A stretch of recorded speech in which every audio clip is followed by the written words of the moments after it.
మిగతా college candidates ఎవరైనా బయటకెళ్తే వాళ్ళకి 3 నెలలు ట్రైనింగ్ ఇస్తే గానీ వాళ్ళప్పుడు స్టార్ట్ చేయరు. సో, అది డిఫరెన్స్ అండి. అంటే ఇప్పుడు ఎడ్యుకేషన్ అంటే కొంతమంది తప్ప చాలా మటుకు కమర్షియల్ అయిపోయింది. 100% ఓకే. సో మీరు ప్రాక్టికల్ నాలెడ్జ్ అంటున్నారు. ఎలా ఉంటుంది? ప్రాక్టికల్ నాలెడ్జ్ అంటే ఫర్ ఎగ్జాంపుల్ మనం ఈత నేర్చుకోవడం అనుకోండి. ఈత మీరు ఈత పుస్తకంలో నేర్చుకుంటే బాగుంటుందా? నదిలో నేర్చుకుంటే బాగుంటుందా? సముద్రంలో నేర్చుకుంటే బాగుంటుందా? ఆబ్వియస్లీ థియరిటికల్ నాలెడ్జ్ కంటే ప్రాక్టికల్ నాలెడ్జ్ ఇంపార్టెంట్. ఒప్పుకుంటారా? అలాగే వాణిజ్య విద్య కామర్స్ స్టడీస్లో మీరు పుస్తకాలు నేర్పిస్తున్నప్పుడు ఆ పర్టికులర్ మీ చాప్టర్కి ప్రాక్టికల్స్ ఉన్నాయనుకోండి, అది కూడా కానీ మీరు అప్పుడే నేర్చుకున్నారనుకోండి, అది మీకు జీవితాంతం ఇంకోసారి నేర్చుకోక్కర్లేదు. ఒకటి, మీరు ఉద్యోగం చేస్తున్నప్పుడు కూడా మీకు అవే సినారియోస్ వస్తాయి. ఎందుకంటే ఇక్కడ మా కాలేజ్ స్పెషాలిటీ ఏంటంటే apart from regular lecturers, dean, principals, ఈ స్టాఫ్ తప్ప మాకు 216 చార్టర్డ్ అకౌంటెంట్స్ ఒక్కొక్క సబ్జెక్ట్లో ఒక్కొక్క టాపిక్ ఉంటుంది కదా, ఒక్కొక్క టాపిక్ ఒక చార్టర్డ్ అకౌంటెంట్ కూడా వచ్చి చెప్తారు. అంటే గెస్ట్ లెక్చర్స్ వస్తూ ఉంటారు. Guest lectures for each topic ఒక గెస్ట్ లెక్చర్, అతనికి దాంట్లో ఉన్న ఎక్స్పీరియన్స్ ఉంటుంది, అతనే వచ్చి చెప్తారు. ఇది apart from book knowledge, practical knowledge, theoretical knowledge will be taught by a qualified chartered accountant. వాళ్ళకి ఆ సబ్జెక్ట్, ఆ టాపిక్లో మంచి గ్రిప్ ఉన్నదని వాళ్ళు చెప్తారనమాట. సో ప్రాక్టికల్గా వాళ్ళు ఆ వర్క్ ప్లేస్లో ఫేస్ చేసే ప్రాబ్లమ్స్ కావచ్చు, అవన్నీ వాళ్ళకి ఇన్స్టిట్యూషన్లోనే తెలిసిపోతూ ఉంటాయి. అయితే సో అదొక ప్లస్గా అనుకోవచ్చా? అంటే అక్కడ వాళ్ళు ఆఫీస్లో ఏదైతే ఎదుర్కొంటారో ప్రాక్టికల్గా నేను చెప్పేది అంటే ప్రాక్టికల్గా ప్రాబ్లమ్స్ కాదండి. ప్రాక్టికల్గా ఏంటంటే మీకు యూసేజ్, ఇప్పుడు సపోజ్ ఒక అకౌంటింగ్ ఎలా నేర్చుకుంది, ఎలా ఉపయోగించాలి, మీరు బయట ఏది ఉపయోగిస్తారో ఇక్కడ నేర్చుకుంటారు. అర్థమైందా? ఇక్కడ నేర్చుకుంది ఏంటంటే మీకు ఒక టాపిక్ మీరు చెప్తారు. ఫర్ ఎగ్జాంపుల్ ఇవాళ ఏదో ఒక టాపిక్, ఫర్ ఎగ్జాంపుల్ నేను మీకు అకౌంటింగ్ గురించి చెప్పాలనుకోండి, ఒక చిన్న ఎగ్జాంపుల్ ఏంటంటే బ్యాంక్ రికన్సిలేషన్ స్టేట్మెంట్ అంటాం ఒకటి. ఆ బ్యాంక్ రికన్సిలేషన్ స్టేట్మెంట్ థియరీ ఒకటి ఉంటుంది, అది మన కాలేజ్ లెక్చరర్ చెప్తారు. బ్యాంక్ రికన్సిలేషన్ స్టేట్మెంట్ అది ఎలాగ చేయాలని మా ల్యాబ్లో మళ్ళీ నేర్పిస్తారు technicians. How to do a BRS. అసలు బీఆర్ఎస్ ఎందుకు కావాలి అనేది ఒక chartered accountant with banking industry experience వచ్చి క్యాండిడేట్స్కి ఎక్స్ప్లెయిన్ చేస్తారు, మా స్టూడెంట్స్కి. అప్పుడు ఏంటవుతుందంటే you are giving the knowledge to the candidate from 3 angles. One is what is written in the curriculum. Second thing, what is happening in the world. Third thing is industry expert is coming and telling you why it is important and why it is being practiced across. Okay, guest lecturers గురించి చెప్పారు. అంటే అసలు ఫ్యాకల్టీని ఎలా select చేసుకుంటారు మీరు? ఎందుకంటే ఇప్పుడు కూడా దేనికైనా కానీ అక్కడ వర్క్ చేసేవాళ్ళు, ఫర్ ఎగ్జాంపుల్ ఇది ఎడ్యుకేషనల్ ఇన్స్టిట్యూషన్ కాబట్టి ఇక్కడ ఫ్యాకల్టీ అనేది చాలా ఇంపార్టెంట్. 100%. ఫ్యాకల్టీకి we have a panel and first we are actually selecting the principal and vice principal. They'll also be part of panel. And then we have our founders, and then we have taken some vice chancellors, ex-vice chancellors, some ex-IAS officer also in the panel. We'll be selecting the faculty who will be teaching to the students. For every subject, there will be different faculty. So that is how we are in the process of selecting the faculty.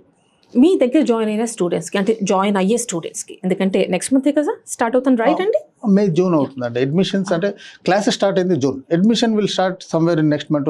అవును, April May admissions will start. Entrance test already conduct చేసినట్టున్నారు. లేదు, entrance test going to be conducted. ప్రతి student ఎవరు మా కాలేజ్కి వస్తారో ఒక entrance test ఉంటుంది. That will be online test. People they can come to college also, they can appear for the test. It's about 15-20 minutes test. And based on the, అంటే వాళ్ళ test pass అయితే based on the percentage we'll admit the student into our college. అంటే ఎలా ఉంటుంది entrance test? ఇప్పుడు మేము కానీ 10th చూసాం అనుకోండి, మాకు if we can segregate into 4 parts. One is English, about 5 questions we can ask. 5 questions would be on maths. 5 questions would be on a reasoning. 5 questions would be on the quantitative techniques, or we can ask for some social or history, because it's based on their education only.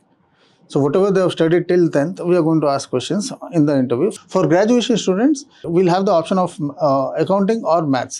The reason is +2 science వాళ్ళు కూడా కామర్స్కి normal graduate, అంటే they try to jump from science to commerce.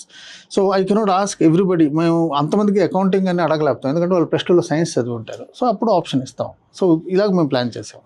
Okay, అంటే 10th చేసిన వాళ్ళు 10th + 2 and గ్రాడ్యుయేట్స్కి మీ కాలేజ్లో join అవ్వాలంటే that's in ఒక entrance సరిపోతుంది. అవును, ఎంట్రన్స్ టెస్ట్ వాళ్ళు ఇవ్వాలి. అంటే మేము we wanted to bring in quality to the college. So that is why the entrance test.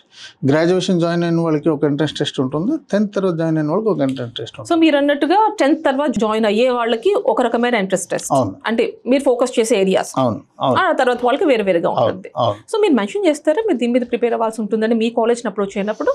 Any entrance లో ఇవి కామన్ అండి, డజంట్ రిక్వైర్ అంటే మేజర్ మీ ప్రిపరేషన్. మీ అకాడమీ మీ ఇన్స్టిట్యూషన్కి వచ్చిన వాళ్ళకి మీరు ఏమైనా చెప్తారా అంటున్నా?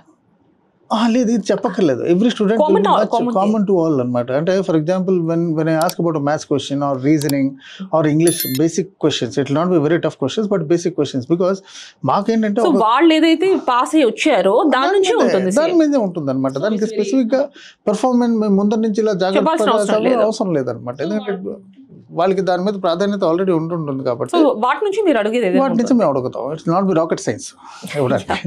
ఎంతమంది సెలెక్ట్ చేస్తారు క్యాండిడేట్స్ని? క్యాండిడేట్స్ ఎంతమంది సెలెక్ట్ చేసింది అనేది that's a very big question. ఎన్ని సీట్స్ ఉంటాయి యాక్చువల్గా? మాకు క్లోజ్ టు 1000 సీట్స్ ఉన్నాయండి, but we'd like to restrict to 900 seats అనమాట. Every year we don't want to cross 900 seats for 10+2 as well as for graduation. So applications అనేది they will be people, అంటే చాలామంది వచ్చి exams వెళ్ళి రాసి వెళ్తుంటుంటారు. Suppose if you have సే 1200 మంది exam clear చేశారనుకోండి, top 900కి మేము సీట్లు ఇస్తాం. ఎందుకు మార్జిన్లో పెట్టారు 100? మార్జిన్ 100 ఎందుకు పెట్టామంటే already there'll be lot of references and there'll be lot of transfers, for example banking transfers or even siblings. So there'll be a lot of people, those who interested to join our college in the mid-year.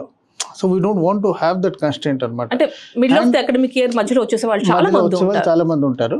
అది ఇంకోటి ఏంటంటే the main concentration should be if the number of students are less per class, మనం ఎక్కువ concentrate చేయవచ్చు ఒక్కొక్క student మీద. ఇంకోటి ఏంటంటే ఇప్పుడు ఏ కాలేజీలో కూడా ఏ సిస్టమ్ లేదు. మాకు ఒక సబ్జెక్ట్, మీకు సపోజ్ ఒక సబ్జెక్ట్ ఉందనుకోండి, ఆ సబ్జెక్ట్ క్లాస్ అయిపోయిన తర్వాత ఆ సబ్జెక్ట్కి ఒక టెస్ట్ ఉంటుంది. ఇదంతా ఆన్లైన్ టెస్టే. వాళ్ళు ఆ ల్యాబ్లో టెస్ట్ ఇస్తారు.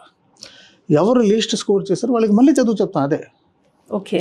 So that is how we are going to